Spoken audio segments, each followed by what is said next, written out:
Hi guys, and welcome back to my channel. My name is Sarah, and today I want to talk to you guys about budgeting. I absolutely love budgeting. It is one of my favorite things to do as a housewife. It makes me feel like I am also bringing an income somehow to my family. My husband brings home the money and I figure out everywhere it needs to go, how much we spend here, how much we spend there, and we make it all work. Now, we are a single income family. So it was a big surprise to me though the other day when I was watching a documentary on finances and things in Australia to find out that we actually live below the poverty line. It was a huge shock because of course we have just bought our first home. We don't really want for anything, so it was a big surprise to me. But apparently, according to the statistics, we make $400 less than what is considered the poverty line here in Australia. And also just with everything that is going on in Australia at the moment, with a bunch of job losses or people trying to live on New Start and things like that, it made me start to think that we have just bought a property. We do have a child to take care of. What would happen if my husband lost his job? Would we be able to survive? The other reason I wanted to start doing this is because, like I said, we have just bought our property. We should get the keys next week. I wanted to make these because when you see the property we have bought, people might think, is that really going to work for your family? Why'd you buy something like that?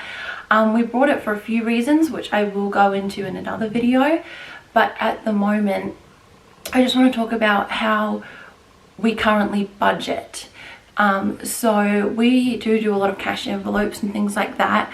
The reason we do that is because at the beginning of the fortnight when we get paid, I've taken the money out, I know where everything's going, everything has its place, so there is no risk for overspending in other areas. Since COVID has happened though, since we went into lockdown, I haven't really been budgeting as much for food and things like that. We have definitely been going well over the budget for that. I guess just because we are making a few more grocery trips than we normally would. Things aren't always available, and also I have noticed that the prices of things have been going up quite a bit.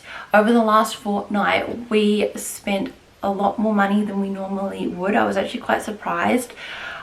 We actually spent over $800, and that is just in like food, petrol, takeout, coffee, op shopping.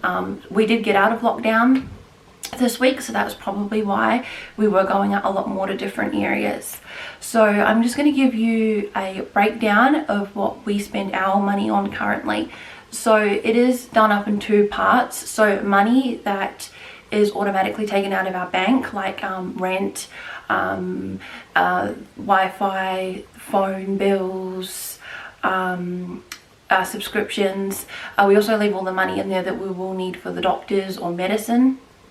And things like that. What else? And if anything for the car also stays in the bank. And that is about it. Ben's money, like he has money that he spends, so his spending money. But things that I budget for, I always do it in the cash envelope, so I know where everything is. So the things I budget for is Christmas, clothing, Matilda gets pocket money.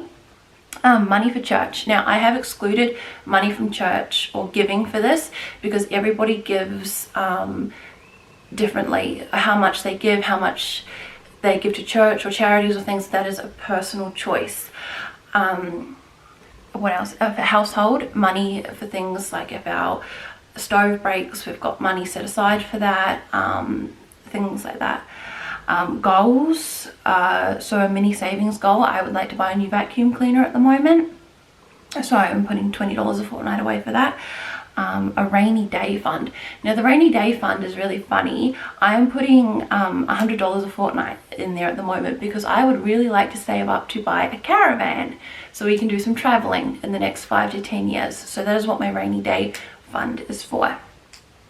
And then we have Matilda's needs. That's just in case she needs a little extra money to go on things. And then we just have a savings account that I put a little bit into, and then I've got my spending money and then food money. Okay, so all up, my budgeting or spending or things that cost for the things I take care of for the fortnight is $800.